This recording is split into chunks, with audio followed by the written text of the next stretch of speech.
Terima kasih Anda masih bersama kami di Seputar Aceh. Pemirsa, FFI bekerjasama dengan BPSKL Wilayah 1 Sumatera dan masuk kami KPH Wilayah 1 dan juga menggelar diskusi publik yang melibatkan masyarakat Aceh untuk mengupas potensi rotan dan jernang dalam meningkatkan perekonomian masyarakat.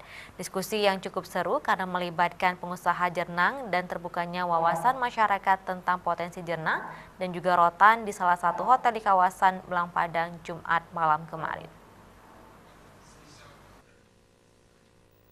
Flora Fauna Indonesia bekerjasama dengan BPSKL Wilayah 1 Sumatera dan KPH Wilayah 1 menggelar diskusi publik yang melibatkan masyarakat Aceh untuk mengupas potensi rotan dan jernang dalam meningkatkan perekonomian masyarakat. Diskusi yang cukup seru karena melibatkan pengusaha jernang dan terbukanya wawasan masyarakat tentang potensi jernang juga rotan. Zainal Bakri, Ketua LKRRLA mengatakan potensi rotan di Aceh sangat baik. Potensi rotan Aceh harusnya dapat menjadi salah satu potensi baru peningkatan ekonomi rakyat, karena rotan merupakan hasil hutan non-kayu. Potensi rotan itu sendiri berada di Kampung Mane, yang mana rotan jenis mano yang terbaik terdapat di daerah itu. Potensi terbesar sebetulnya rotan jenis sarang buaya. Zainal berharap kalau pihaknya bisa mengeksplor rotan sarang buaya merupakan peluang baru untuk bertransaksi bahan baku rotan yang sudah terinovasi. Tapi Bapak, saya yakin Bapak punya potensi sarang buaya. Karena nanti saya berharap kalau saya bisa mengeksplor bahan dasar sarang buaya, saya kira kita bisa berkomunikasi lebih lancar. Dan ini kalau memang LPHD kita mampu memproduksi, saya kira ini peluang baru untuk bertransaksi bahan baku rotan yang sudah terinovasi. Sementara itu Tantawi Adami, pengusaha jernang Aceh merupakan jernang terbaik di dunia. Selain menjanjikan secara ekonomi, secara efektivitas jernang lebih menguntungkan dari tanaman lain, baik dari harga hingga masa panen yang cukup singkat. Harga buah jernang maupun harga bahan baku setengah jadi dari buah jernang sangat tinggi. Sementara produktivitas semakin berkurang karena terjadinya penyempitan lahan produksi di kawasan hutan yang dimanfaatkan oleh masyarakat.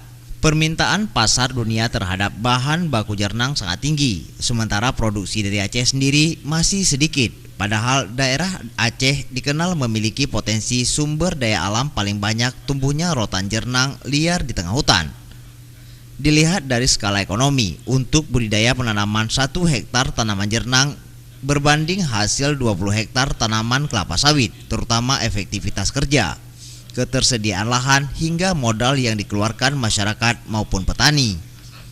Jernang Aceh ini sangat diminati oleh dunia luar, terutama sekali yang memproduksi obat-obat tradisional.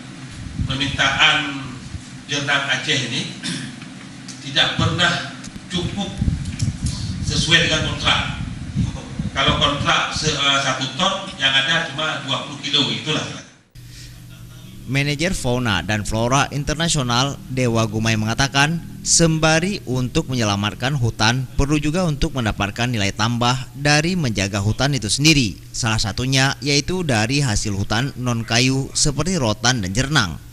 Perlunya penguatan ekonomi, tahap demi tahap masyarakat dapat berpikir lebih maju.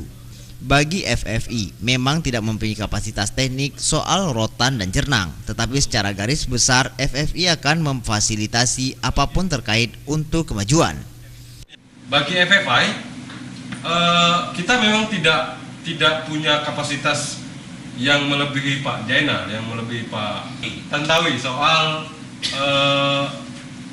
kapasitas teknis rotan dan jernang. Tapi secara lebih besar kita akan memfasilitasi apapun yang terkait dengan kemajuan ini. Misalnya begini.